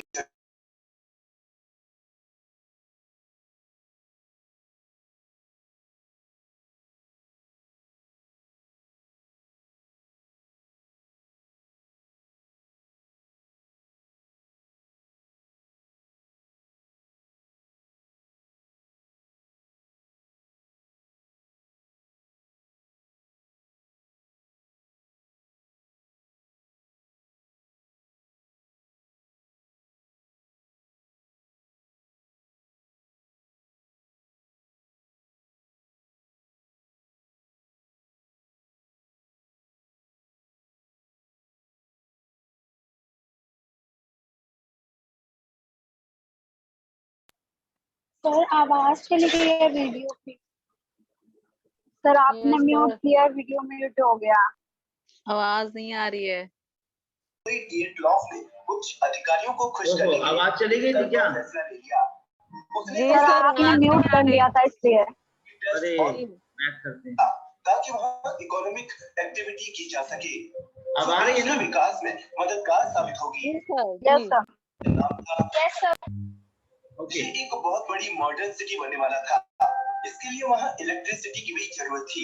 उस कमी को पूरा करने के लिए प्रिपियट के पास बसे चेरनोबिल टाउन में सरकार ने न्यूक्लियर पावर प्लांट बनाने की तैयारी की, और यहीं से शुरू होती है असली कहानी। चेरनोबिल न्यूक्लियर पावर प्लांट में 4 यूनिट्स तैयार की गई थी, जिसमें पहली यूनिट 1977 में तैयार की गई, दूसरी यूनिट 1978, तीसरी 1981 और चौथी 1983 में तैयार की गई। जिसके बाद यहाँ के इंजीनियर्स ने सोचा कि इसका एक टेस्ट किया जाए। 1986 में 26 अप्रैल की रात थी, जहाँ एक तरफ प्रिपियट शहर गहरी नींद में सोया था, वहीं दूसरी तरफ यहाँ से लगभग 3 किलोमीटर दूर चेरनोबिल के पावर प्लांट में सेल्फ फ्यूलिंग सिस्टम के पहले टेस्ट की तैयारी शुरू हो चुकी थी। यहाँ के 4 यूनिट में भारी हलचल मची हुई थी। ये परीक्षण 700 से 1000 मेगावाट पावर लिमिट में किया जाना था, लेकिन उस वक्त वहां मौजूद एक चीफ इंजीनियर अनाटोली डिएटलॉफ ने उच्च अधिकारियों को खुश करने के लिए एक तरफा फैसला ले लिया। उसने अपने से छोटे इंजीनियर्स को आदेश दिया कि टेस्ट और भी कम पावर लिमिट यानी 200 मेगावाट पर किया जाए, जिसे सुनकर वहां मौजूद तमाम इंजीनियर्स चौंक गए। इसके बाद कुछ इंजीनियर्स ने उसे समझाने की भी कोशिश की, लेकिन वो नहीं माना और नाराज हो गया। इसके बाद चीफ इंजीनियर के मन मुताबिक टेस्ट की तैयारी शुरू कर दी गई। टेस्ट से पहले रिएक्टर यूनिट 4 को बंद कर दिया गया, लेकिन इंजीनियर्स इस बात से अनजान थे कि रिएक्टर के कोर में पानी बहुत कम है। इंजीनियर्स ने रिएक्टर कोर में पानी भरने से पहले ही टेस्ट शुरू कर दिया, जिसकी वजह से कम पावर में रिएक्टर ऑन करते ही कोर में जो भी थोड़ा बहुत पानी था भाप बनकर उड़ गया। पानी के बिना रिएक्टर कोर में मौजूद फ्यूल असेंबली की 50-50 मीटर लंबी यूरेनियम की 1661 रॉड्स दहकने लगी, जिसके बाद वहां लगे सारे अलार्म बजने लगे और इंजीनियर्स में अफरा तफरी मच गई। जल्दबाजी में आकर इंजीनियर्स ने कोर में पानी भरना शुरू कर दिया। जैसे ही पानी दहकती यूरेनियम रॉड्स पर पड़ा, वो भाप में बदल गया। आसान शब्दों में कहे तो यहाँ प्रेशर कुकर जैसे हालात बन गए थे, जहाँ दबाव लगातार बनता जा रहा था। दहकती हुई यूरेनियम की रॉड्स धीरे धीरे जलने लगी और फिर क्या था, देखते ही देखते वहां बड़ा धमाका हुआ और पूरा का पूरा रिएक्टर कोर उड़ गया।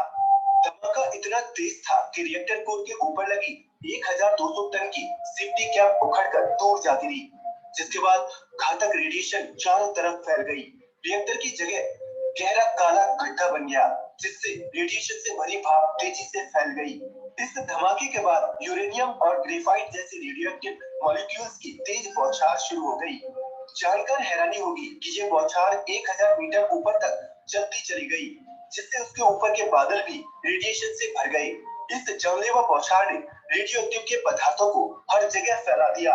बता दें, वातावरण में फैला हानिकारक रेडिएशन हिरोशिमा पर गिराए गए एटम बम से 100 गुना ज्यादा था। करीब 1 लाख वर्ग किलोमीटर का इलाका इस जहरीली हवा की चपेट में आ चुका था। इस भयानक हादसे के बाद शुरू होता है तबाही का असली मंजर। हादसे के वक्त पावर प्लांट में करीब 3500 कर्मचारी मौजूद थे, जिनमें से 56 कर्मचारी ऑन द स्पॉट मारे गए। धीरे धीरे हानिकारक रेडिएशन हवा में फैल चुका था और यहाँ से महज 3 किलोमीटर दूर प्रिपेयर्ड इस बात से एकदम बेखबर था। लोग रोजाना की तरह अपने अपने काम में जुटे थे। हादसे के 30 घंटे बाद यहाँ के अधिकारियों ने अनजान प्रिपेयर्ड के लोगों की सुध ली और जल्द से जल्द लोगों को यहाँ से निकालने का आदेश दिया। लोगों को अपना सामान बांधने के लिए सिर्फ 2 घंटे का समय दिया गया, जिसके कुछ समय बाद ही लगातार 1000 सरकारी बसें वहां पहुंच गई। लोगों को बस उतना ही सामान ले जाने की अनुमति थी जितना वे अपने दोनों हाथ में उठा सकते हो। देखते ही देखते पूरा शहर खाली हो गया। लोग अपनी जिंदगी की पूंजी यहाँ छोड़ एक अनजान शहर की ओर जाने को मजबूर थे। इस शहर को खाली कराने के बाद सरकार ने यहाँ बचाव अभियान शुरू किया। इस अभियान में काम करने वाले लोगों का मकसद था चेरनोबिल के पावर प्लांट को किसी तरह से सील करना। इसको अंजाम देने के लिए अफगानिस्तान से स्पेशली कुशल पायलटों को बुलाया गया और उन्हें चेरनोबिल रिएक्टर के ऊपर प्लेन उड़ाने को कहा। हेलीकॉप्टर से बोरिक एसिड मिली बालू को यहाँ गिराने का काम शुरू हो गया, जो रेडिएशन को जल्दी सोख ले। पहले दिन 110 टन बालू रिएक्टर के गड्ढे में डाली गई और अगले दिन 300 टन। इस जगह रेडिएशन हाई लेवल पर था, जिससे बचाव दल के लोग अनजान थे। पायलट्स ने इस काम को जल्द से जल्द निपटाने के लिए कोई एक्स्ट्रा सेफ्टी गार्ड पहनना जरूरी नहीं समझा और भी कई घंटों तक यहाँ काम करते रहे। इसका नतीजा ये हुआ कि कई सैनिक और पायलट जहरीली हवा की वजह से मारे गए। वहीं इस हादसे को कैमरे में कैद करने वाला रूसी सेना का फोटोग्राफर शेवचेंको की यहाँ से लौटने के 10 दिन बाद ही मौत हो गई और साथ ही जितने लोगों को उसने अपने कैमरे में कैद किया था उनकी भी जान चली गई। इसके बाद कैमरे को भी उसके शव के साथ दफना दिया गया, क्योंकि उस जगह के संपर्क में आने वाली हर चीज में हानिकारक रेडिएशन जमा हुआ था। अब प्रिपेयर्ड पूरी तरह से घोस्ट सिटी में बदल चुका था, क्योंकि अब वहाँ कोई भी नहीं बचा था। सभी लोग वहाँ से जा चुके थे। इस शहर में रेडिएशन का लेवल इतना बढ़ चुका था कि आने वाले 800 साल तक यहाँ कोई नहीं रह सकता था। भयानक और दर्दनाक हादसे को लेकर सोवियत सरकार काफी परेशान थी। वो नहीं चाहती थी कि दुनिया को इस हादसे के बारे में खबर लगे, जिसके लिए उसने दुर्घटना के दोषी लोगों को सख्त सजा देना भी मुनासिब नहीं समझा और इस मामले को दबाने की भी पूरी कोशिश की, लेकिन वे इसमें असफल रहे। इस हादसे की पहली खबर समाचार एजेंसी नोवोस्ती के फोटो पत्रकार इगोर कोस्टिन ने दी और इसके बाद तो सोवियत के विरोधी देशों ने उसे निशाने पर ले लिया और समाचार पत्रों में जमकर निंदा की। इस हादसे के कारण हजारों लोगों को कैंसर की बीमारी ने घेर लिया था। तबाही का आलम कुछ ऐसा था कि यहाँ के लोगों के डीएनए तक बुरी तरह प्रभावित हो गए थे। यहाँ से लोगों को सुरक्षित तो बचा लिया गया, लेकिन इन लोगों की आने वाली पीढ़ी भी जन्म लेने से पहले ही इसकी चपेट में आ चुकी थी। आज भी इन लोगों के बच्चों में कई शारीरिक और मानसिक बीमारियां देखने को मिलती है। ये हादसा इतना भयानक होगा शायद किसी ने सोचा भी न था। आज के लिए बस इतना ही। वीडियो अच्छा लगा हो तो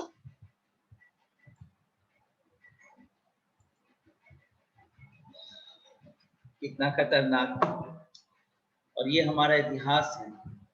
सोचिए प्रिपेयर उस शहर की स्थिति क्या थी कि कैमरा जो था ना उसे उस व्यक्ति के साथ दफन कर दिया गया था, यानी चीजें को छूने से रेडिएशन। आज हम कोरोना जैसी स्थिति में जी रहे हैं, एहसास कर सकते हैं कि क्या स्थिति वहां रही होगी। अभी तो हम अपने घर में बंद है, केवल कम से कम सांस ले पा रहे हैं घर के अंदर। उस समय क्या स्थिति थी कि सांस लेना दुश्वार था, सांस छोड़िए जान बचाना तो शहर से था। 800 वर्षों तक वो शहर निर्जीव स्तंभ बना रहे। 800 वर्ष, यानी अगर सोचिए ये छोटा सा एक एक्सीडेंट था और वो हुआ क्या कि उन्होंने बॉयल किया, गरमा दिया, टेस्टिंग थी, अभी उससे एनर्जी जनरेट नहीं हुआ था, टेस्टिंग थी। टेस्टिंग ये हुई कि यूरेनियम के प्लेट्स लगाए गए थे, उन्होंने कहा लाइए हम इसको गलाकर टेस्ट करना शुरू कर देते हैं, और जल्दबाजी में गलाया, टेस्ट किया ओवर कॉन्फिडेंस में, फिर देखा कि जिस हिसाब से उसमें पानी होना चाहिए था बॉयलर से वो था नहीं, तो वो धधक पड़ा, ब्लास्टिंग शुरू कर दिया उसने। तो किसको ठंडा करने के लिए जो चीजें ग्रेफाइट इत्यादि चीजें होनी चाहिए लिमिटेड नहीं थी, परिणाम स्वरूप जो है उस पर पानी डाल दिया, धधकते हुए यूरेनियम पर पानी, और फिर क्या था वो फिर भाप, और फिर जो फैला, अभी तो केवल जल रहा था, जल के जहां तक अपने आप जाता, और जब पानी तो वो गुबार बन गया और 1000 मीटर की ऊंचाई तक चला गया, 8 किलोमीटर के रेंज तक फैल गया, 1 लाख लोगों को खा गया। बहुत बुरी स्थिति, बड़ा चेरनोबिल एक्सीडेंट। तो ये यूरेनियम है क्या? ये तो देखते हैं तो राक्षस, और अभी भी इसको पाला से आ जा रहा है।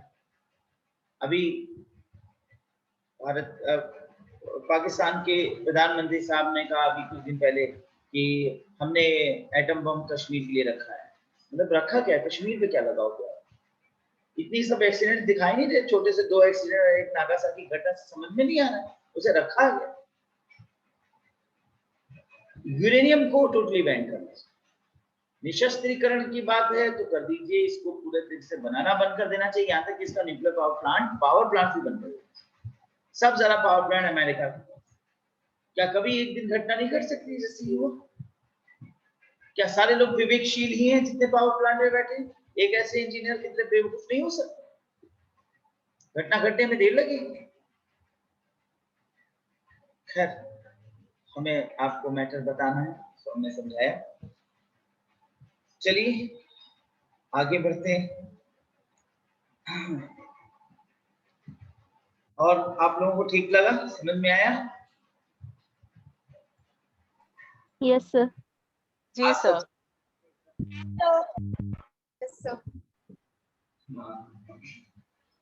बहुत से लोग बहुत देर में आए हैं क्लास में। आप लोग क्लास में रेगुलर रहा करिए, वीडियो सब लोग ऑन कर लीजिए।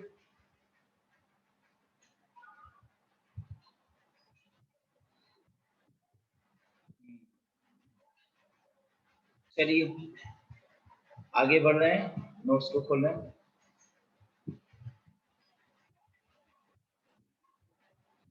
तो ये था Fukushima Daiichi nuclear power plant, और इससे संबंधित चेरनोबिल एक्सीडेंट आया, वो भी मैंने आपको बताया।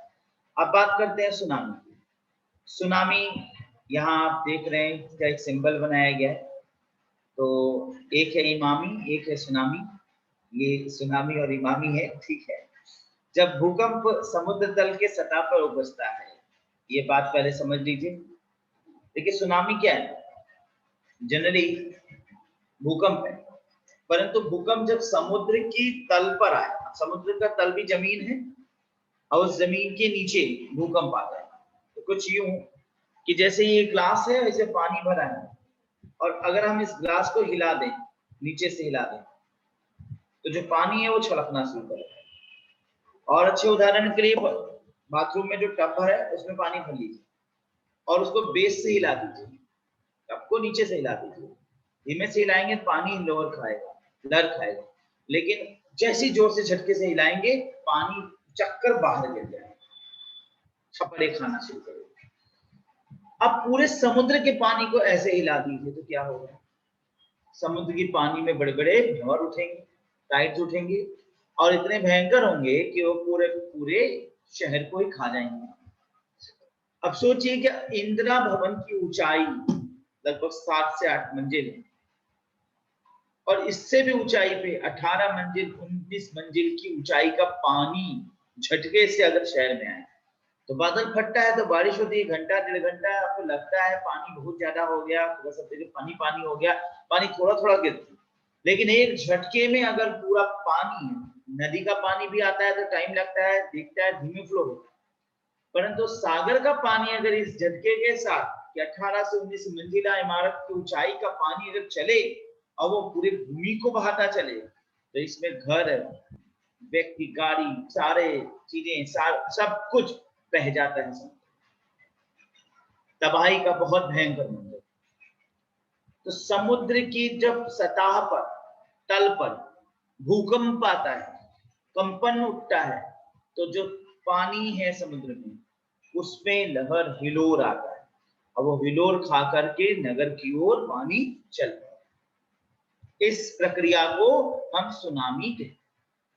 सुनामी की हिंदी वर्ड नहीं है, सुनामी एक जापानीज शब्द है। चूंकि यह प्रक्रिया जापान में ज्यादा होती है तो ये वहीं से उद्भूत हुआ, लेकिन फिर इसका नाम ही सुनामी पड़ गया। और फिर यह प्रक्रिया जहां भी कभी जैसे हिंद महासागर में उठा, तो हिंद महासागर में भी यही नाम कि सुनामी आया। इसका वास्तव में सुनामी है क्या, समुद्र के तल पे आया भूकंप जिससे पानी में लहर उठे, पानी में हिलोर उठा और वह जमीन पर पानी बड़े एक वेग के साथ आ जाता है, सब कुछ अपने बहाव के साथ बहा देता है। ठीक है, चले नोट्स की ओर।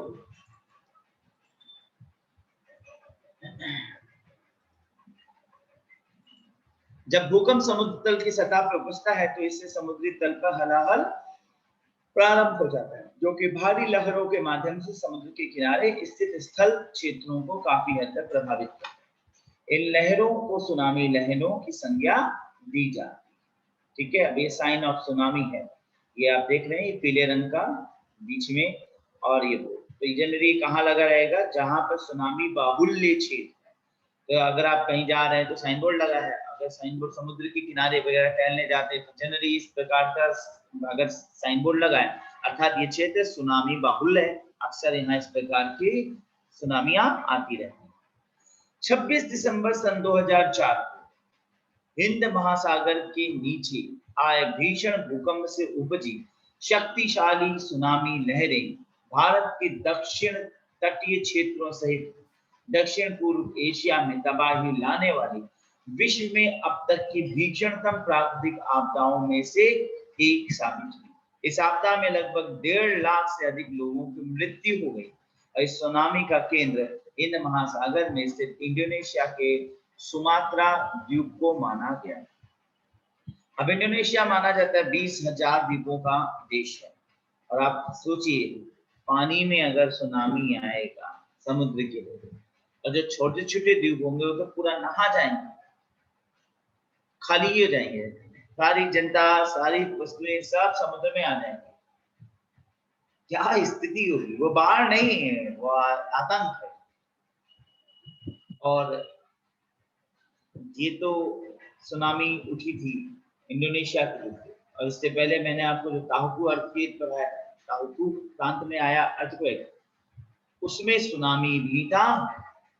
सुनामी तो समुद्र में आया, भूमि पर भूकंप आया, जापान 3 तरफ से मारा गया, ध्यान से समझिएगा, एक ही समय भूकंप आया, जमीन पर भी समुद्र के नीचे भी, जमीन तो हिल रही थी, लोग सब भागे जमीन से, घरों से निकल के बाहर बचने के दृष्टिकोण से। पानी के अंदर, पानी समुद्र के तल पे भूकंप आया, लहरें उठ पड़ी, चल पड़ी भूमि की ओर, लोग भागे लहरों से बचने के लिए। लहरों ने तबाही मचा दी, Fukushima Daiichi nuclear power plant को तोड़ दिया, वहां रेडिएशन फैल गया, रेडिएशन हवा में फैला, लोग रेडिएशन से भी मरने लगे, सुनामी से भी मरने लगे, भूकंप से भी मरने लगे। सोचिए किस तरीके की आतंक प्राकृतिक आपदाओं की वजह से। और उसके बाद, उससे पूर्व में जो इंडोनेशिया का ये सुनामी था, भारत के क्षेत्र में आया हुआ था, हिंद महासागर में, ये तो बहुत भयंकर था, इसने तो आधा इंडोनेशिया खत्म कर दिया। रक्तपात का महातांडव।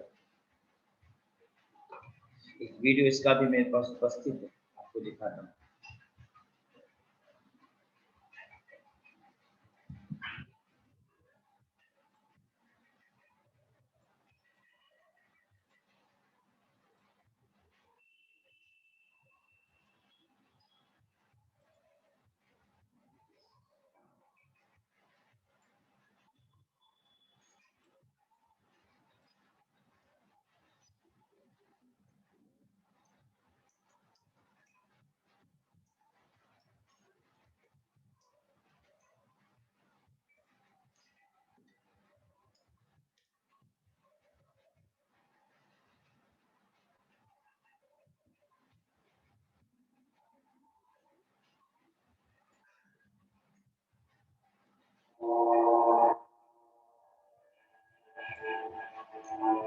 वीडियो दिख रहा है?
शहर खंडहर हो गया।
देखा,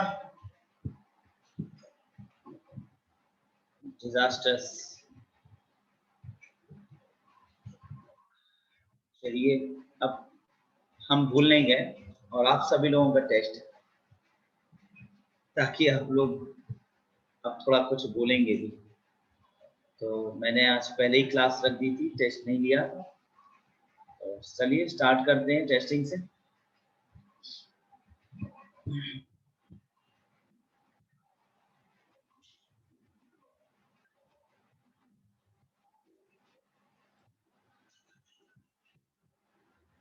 सब लोगों ने प्रिपेयर किया है?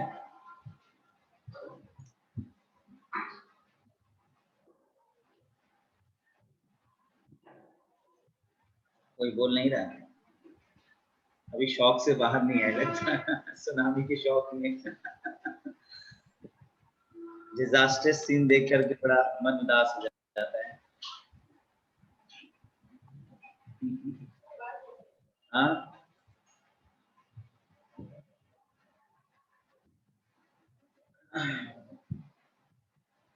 यशस्वी, सबसे पहले तुमसे शुरू कर रहे हैं। हमें पता है अभी सभी लोग अभी शौक में हैं, थोड़ा सब शौक से बाहर आ जाइए। बहुत खराब खराब वीडियोस देखे हैं आज आपने।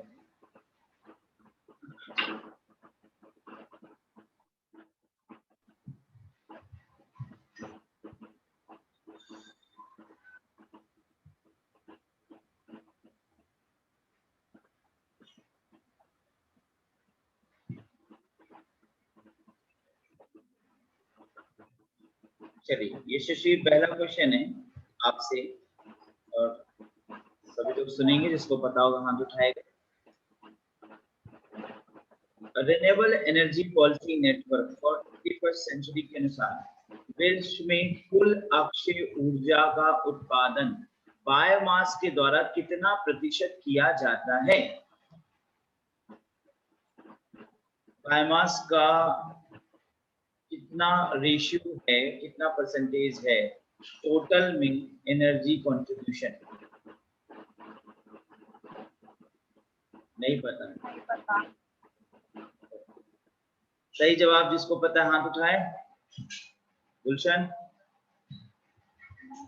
नहीं पता। 25%। अच्छा, पहली बात तो जब मैं पूछूंगा तब जवाब देना है। ओके,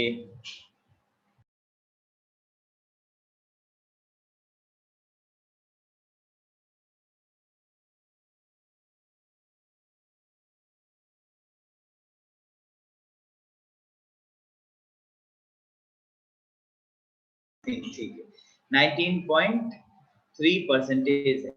ठीक है, चलिए next question to Shubham Shrivastava. Yes sir.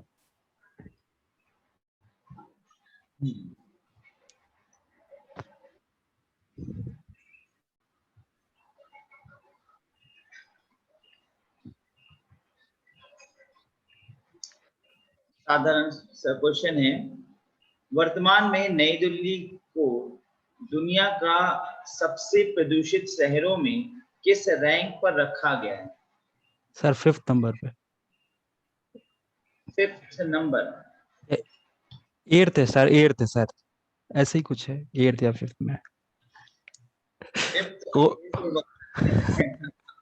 में हो या 8th में हो? दोनों में सर एक ही ऑप्शन है सर। एक आंसर फाइनल करिए, 5th या 8th? सर आपको जो अच्छा लगे वो ले लीजिए।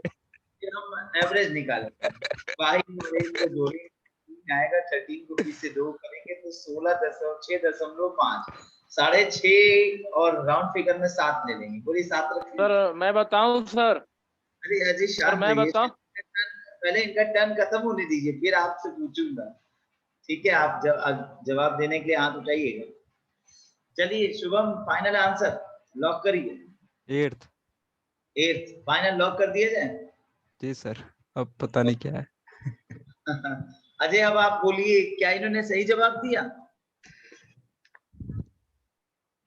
अजय अनम्यूट कर लीजिए, म्यूट कर दिया मैंने आपको। सर 8वां ही होगा। 8वां ही होगा, ठीक जवाब है। अजय ने कह दिया तो जवाब सही है, ठीक है, ओके। चलिए, तो अब श्रीशिका। श्रीशिका, यस सर। बाप रे।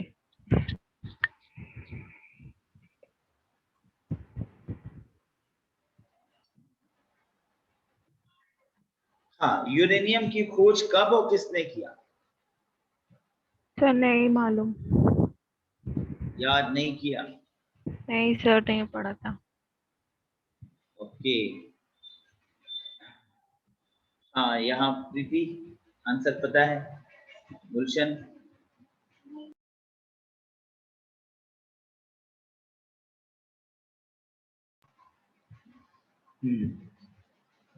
चलो फिर यहाँ पर उपस्थित जनों में हाथ उठाइए। शुभम, जवाब दीजिए, अनम्यूट। 1789 को सर। हाँ, 1789 में। और मार्टिन हैरिस करके सर नाम है उनका। Martin Martin, club. Yes sir. चलिए, नेक्स्ट है दीपक कुमार साहू।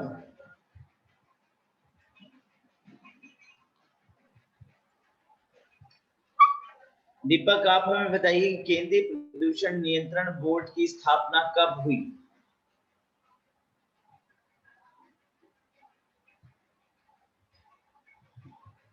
दीपक,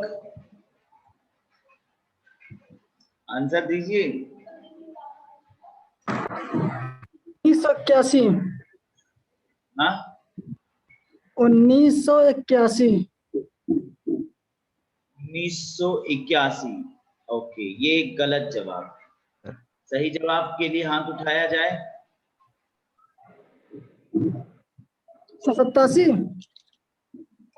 कृतिका, आंसर दीजिए। सर 1974। सही। 1924 सही जवाब। चलिए, अगले टर्न कृति का। कृति, आपका turn. Yes sir. Wet kitchen waste को हम जब डंप करते हैं तो उसे किस कलर के बिन में डंप करना है? Sir blue. सही जवाब, ब्लू सही जवाब। फैजा जमीन, फैजा कहाँ गई? फैजा, अनम्यूट करिए। हेलो जी सर। हाँ,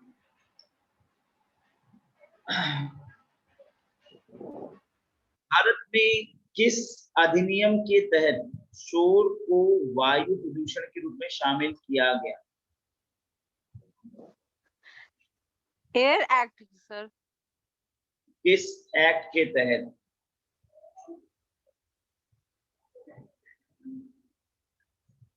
सर ये वाटर एक्ट के थ्रू। नहीं, सही जवाब जो देगा बताएं, हाथ उठाएं।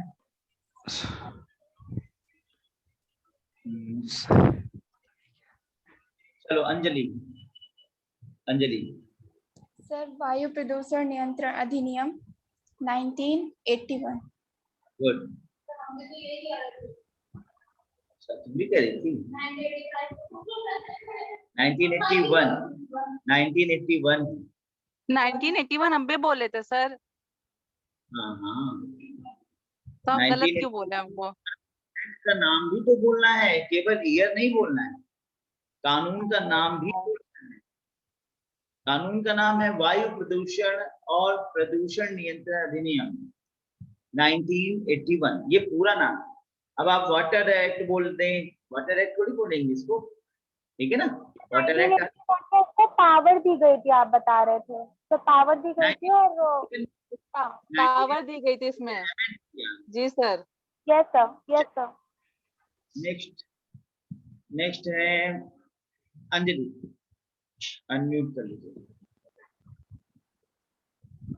चलिए ये बताइए, इंडस्ट्रीज में डे टाइम में कितना डेसिबल ध्वनि का मापन एवरेज देखा जाता है? सर ये 200 से 2000 के समथिंग ऐसे कुछ है सर। 200 से 2000 डेसिबल। कान फाड़ना है, बैठ जाइए। एकदम गलत जवाब। सही जवाब जिसको पता है हाथ उठाएं।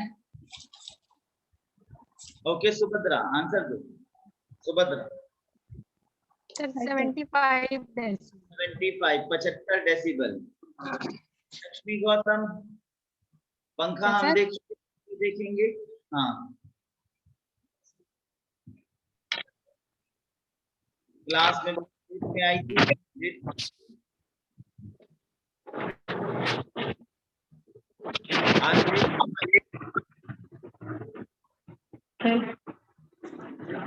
हाँ सर।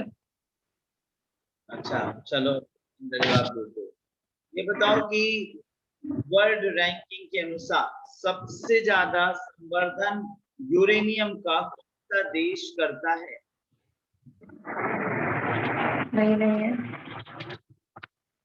नहीं पता? नो। बताओ, क्लास में बैठ के सोते रहते हो। अच्छा, यहाँ वाले पे बताए। हाँ जी बोलिए। ऑस्ट्रेलिया है सर। ऑस्ट्रेलिया संवर्धन के लिए? गलत जवाब है। सही जवाब है कजाकिस्तान। ठीक है,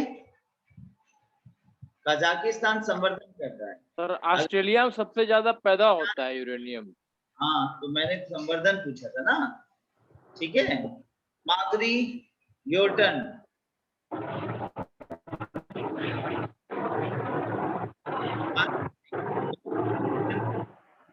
अजय बंद करिए, अपने उसे म्यूट करिए, नहीं तो आपकी तरफ से आवाज आती रहेगी।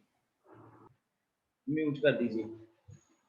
माधुरी, क्वेश्चन है, भारत में यूएसजीएस के अनुसार थोरियम का कितना भंडार मौजूद है?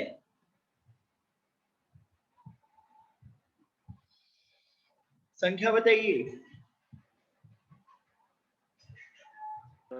हम बताएं सर। अभी रुक जाइए, आंसर दो। 9,63,000 सर हम भी हैं। सही जवाब, गुड। 9,63,000। चलिए अजय, अब आपका अजय योर टर्न। सर आवाज साफ नहीं आ रही है सर। अभी आई इस समय? हाँ अब क्लियर है। ठीक। भारत में भारत स्टेज 5 एमिशन स्टैंडर्ड कब से अपनाए गए?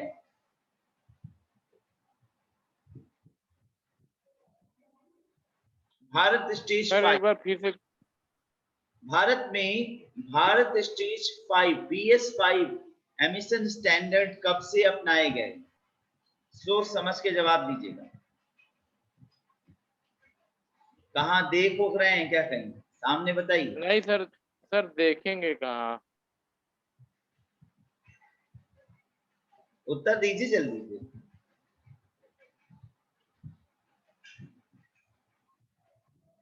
सर 1981 में।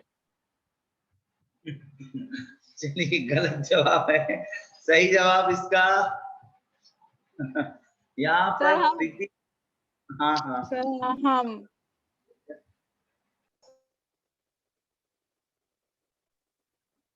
सर हम बताएं। सर हम बताएंगे। हाँ, कोई भी बता दे, सब लोग बता दे। सर स्किप हो गया, सर स्किप किया था। वो ही नहीं किया गया सर, 5th किया ही नहीं गया था तो क्वेश्चन कैसे है? एग्जैक्टली वही तो यस सर, 4 से 6 बनाया सर। सीधा स्किप 4 कर दिया गया था। 5 को हमने स्किप कर दिया। इसका आंसर था कि वी हैव स्किप्ड 5। सो कैसे लग गया? लगना नहीं चाहिए था। ठीक है, नेक्स्ट अब टर्न है। हाँ शिवानी वीडियो Yes, sir. हाँ यस सर। अब आपसे क्वेश्चन कर रहा हूँ, जवाब दीजिएगा।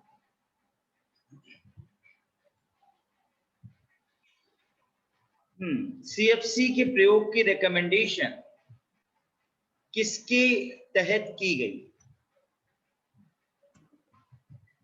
हाँ सर।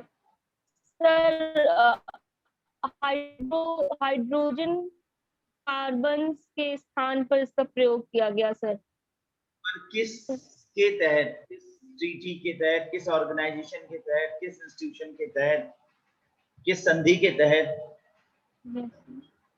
सर मॉन्ट्रियल कुछ करके था सर। ठीक है, सही जवाब है, मॉन्ट्रियल प्रोटोकॉल के तहत किया गया। गुड। चलिए नेक्स्ट इंदु, आप भी सामने आ जाओ झटपट, ऑडियो वीडियो ऑन करिए। इंदु, अब इंदु को हम आज गायब कर देते हैं, जिसके बाद ये 3 दिन तक टहलेंगे, तब समझ में आएगा कि क्लास में वीडियो के बगैर रहना कितना खराब बात है। और एक बार रिमूव करने के बाद एंट्री ना हो पाएगी। इंदु कहाँ हो? नहीं, अभी तक नहीं। गायब कर दूंगा तो सोशियोलॉजी क्लास भी ना हो पाएगी। चलिए ठीक है, फिर सबसे क्वेश्चन हो गया ना यहाँ पर। अब चलो गुलशन तुमसे क्वेश्चन कर लेते हैं।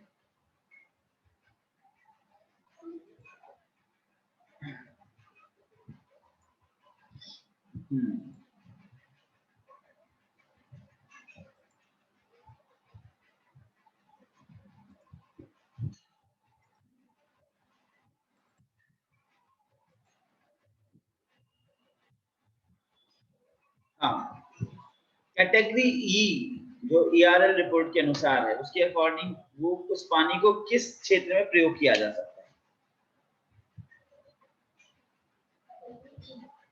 का प्रयोग किस क्षेत्र में हो सकता है? सिंचाई के लिए कंफर्म है या अंधा चुक्का? कंफर्म, लॉक कर दिया जाए। Agriculture sir. एग्रीकल्चर के लिए ठीक जवाब है। चलो प्रीति तुमसे क्वेश्चन कर रहे हैं।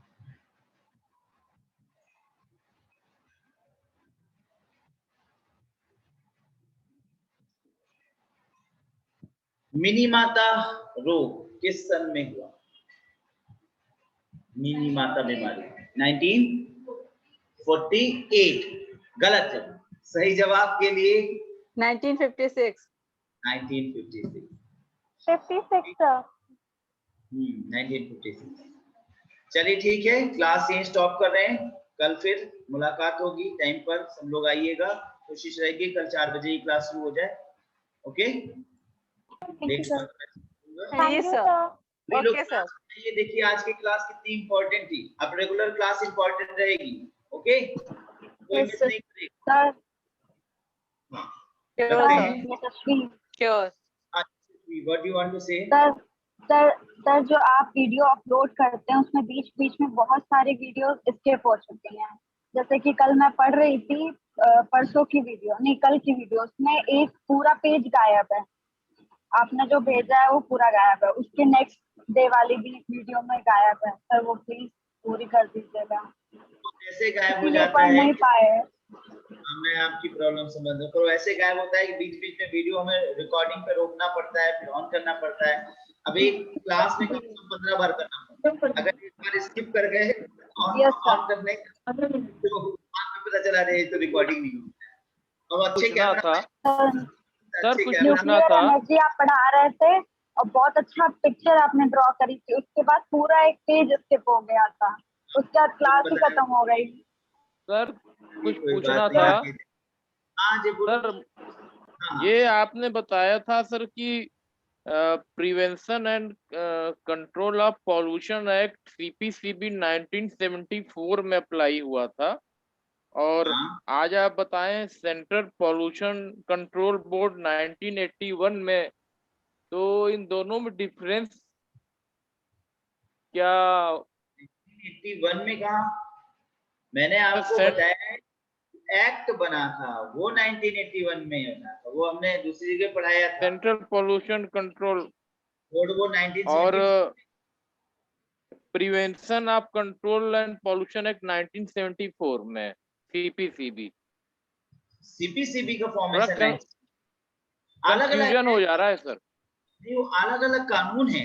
एक कानून में ये बात रखा गया है कि नॉइस को यानी शोर को हम अपनाते हैं वायु प्रदूषण के अंतर्गत, तो वो 81 के एक्ट में रखा गया और सीपीसीबी का फॉर्मेशन किया गया 1974 के एक्ट में। ठीक है ना, वो अलग अलग कानून। थोड़ा कंफ्यूजन हो जा रहा है इसलिए सर। उसके लिए एक चार्ट बना लीजिए, सारे कानून जितने हम दिखाते चल रहे हैं एक जगह कर लीजिए और फिर उसको अच्छे से याद कर लीजिए। यही एक रास्ता है, डन तो आपको करना है। ओके ठीक है, रखते हैं, क्लास आज की एंड कर रहे हैं। Thank you sir. Okay bye. शुक्रिया सर।